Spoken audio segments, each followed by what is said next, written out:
अस्सलाम वालेकुम दोस्तों, वेलकम टू बैठक विद कामरान राजपूत। जहन से मुसलमान और दिल से हिंदू की फर्स्ट एपिसोड में खुशामदीद। इस सीजन में हम उन लोगों की बात करेंगे जो जहन से तो मुसलमान हो गए लेकिन दिल से आज भी गैर मुस्लिम है। उन लोगों में बहुत से ऐसे ऐप पाए जाते हैं जिनका इस्लाम से दूर दूर तक कोई ताल्लुक नहीं होता। या अय्युहल्लज़ीना आमनू उदखुलू फिस्सिल्म काफ़्फ़ा, ऐ ईमान वालो इस्लाम में दाखिल होना तो पूरे के पूरे हो, अधूरे नहीं।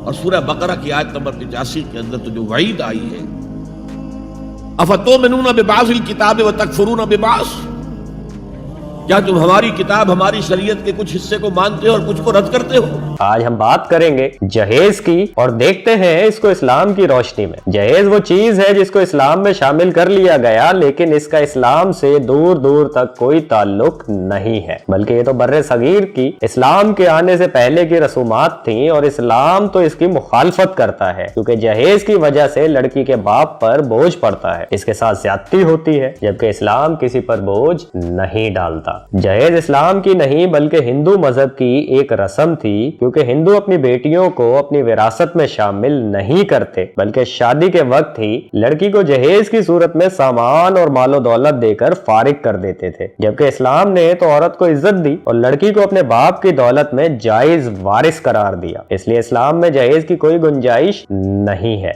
इस्लाम ने तो हुक्म दिया कि औरतों को उनका मेहर दो, ना कि उनसे जहेज लो। हदीस नबवी है कि जिस शख्स ने जालिमाना रविश इख्तियार करके औरत का मेहर अदा ना किया वो खुदा के सामने जिनाकार है। कयामत के रोज अल्लाह उससे मुखातिब करके फरमाएगा, ऐ मेरे बंदे, मैंने अपनी एक बंदी को एक मुआहिदे के मुताबिक तेरे अकद में दिया था लेकिन तूने मुझसे बांधे हुए अकद को पूरा नहीं किया और इस पर जुल्म रवा रखा। इसके बाद औरत के हक की मिकदार के मुताबिक नेकियां और अच्छे आमाल उसके शौहर से लेकर उसकी बीवी को दे दिए जाएंगे और चूंकि कोई नेक काम उसके हिसाब में बाकी नहीं बचेगा, अहद शिकनी के जुर्म में उसे दोज़ख में ले जाया जाएगा। इस हदीस में कहीं नहीं है कि औरत अगर जहेज नहीं लाई तो उसे जहन्नुम में डाल दिया जाएगा, बल्कि मर्द को औरत का मेहर देना है जो इस पर लाजिम है। जहेज मांगना आज के दौर में एक फैशन बन गया है और लड़के वाले एक तवील फहरिस्त लड़की वालों को पकड़ा देते हैं और उन गरीबों पर बोझ डाल देते हैं और ये भी नहीं सोचते कि मांगने वालों को अल्लाह के रसूल सल्लल्लाहु अलैहि वसल्लम ने क्या बोला है। आए जरा हदीस की रोशनी में जानते हैं।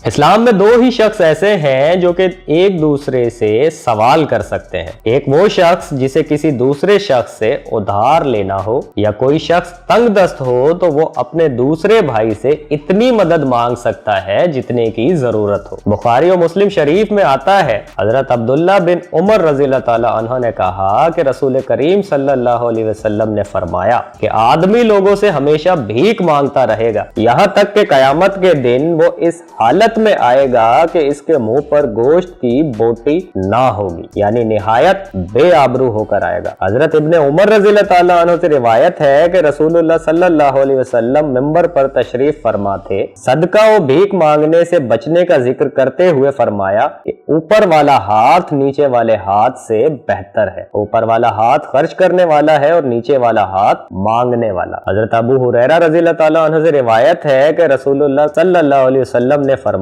कि जो शख्स माल बढ़ाने के लिए लोगों से भीख मांगता है वो गोया अंगारा मांगता है, तो उसको इख्तियार है कि बहुत मांगे या कम मांगे। दोस्तों, इस्लाम में मांगने को इंतहाई नापसंद किया गया है, बल्कि ना सिर्फ नापसंद बल्कि इसके अजाब के बारे में भी बताया गया है। तो सोचें कहीं ये अहादीस हमारे लिए ही तो नहीं है। इस्लाम का जहेज से कोई ताल्लुक नहीं है। कुछ ना समझ लोग ये कहते हैं कि आप सल्लल्लाहु अलैहि वसल्लम ने हजरत फातिमा रज़ियल्लाहु ताला अन्हो और हजरत अली रज़ियल्लाहु ताला अन्हा की शादी के वक्त जहेज दिया था, जो कि सरासर गलत है। उन लोगों को तौबा करनी चाहिए क्योंकि ये बहुत बड़ी बात है जो उनके मुंह से निकलती है। आए हम आपको वो वाकया भी सुनाए देते हैं।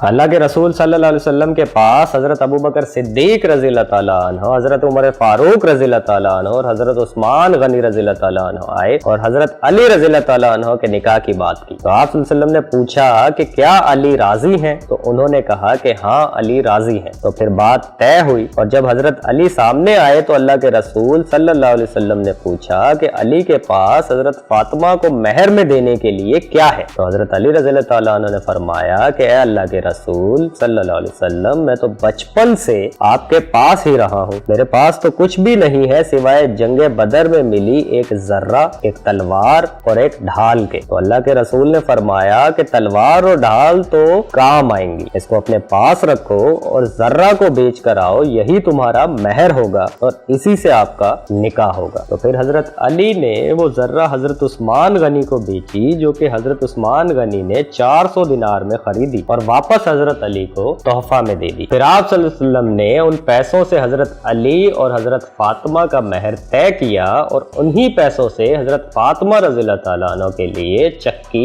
चटाई और कुछ बर्तन और खाने पीने का सामान लेकर दिया और एक सहाबी के मकान में आपका इंतजाम किया। अब कहाँ ये वाकया और कहाँ आज का मुसलमान जो जहेज ऐसे मांगता है जैसे उसका हक हो। सोचने की बात ये है कि जब ये हिंदुओं की रस्म हम खत्म नहीं करते और उसको सहारा देते हैं, फिर हम कैसे मुसलमान हैं? एक तरफ तो हम बात करते हैं कि आप सल्लल्लाहु अलैहि वसल्लम की पैरवी करके ही हम फलाह पा सकते हैं और दूसरी तरफ हम गैर मज़ाहिब की उन रसूम को छोड़ने को तैयार नहीं। लोग अपनी बेटियों को तालीम से इसलिए दूर रखने लगे हैं कि फिर पढ़ा लिखा लड़का ढूंढना पड़ेगा जो जहेज की एक फहरिस्त बनाकर दे देगा, क्योंकि उसने कहीं नहीं पढ़ा होगा कि ये भी गुनाह है। मेरे दोस्तों, आओ मिलकर इस लानत को खत्म करें और ऐसे लोगों को भी समझाएं जो जाने अनजाने में गैर मुस्लिमों की रसूमात को फरोग दे रहे हैं। आज के लिए इतना ही, मिलेंगे फिर एक बैठक में, तब तक के लिए अल्लाह हाफिज।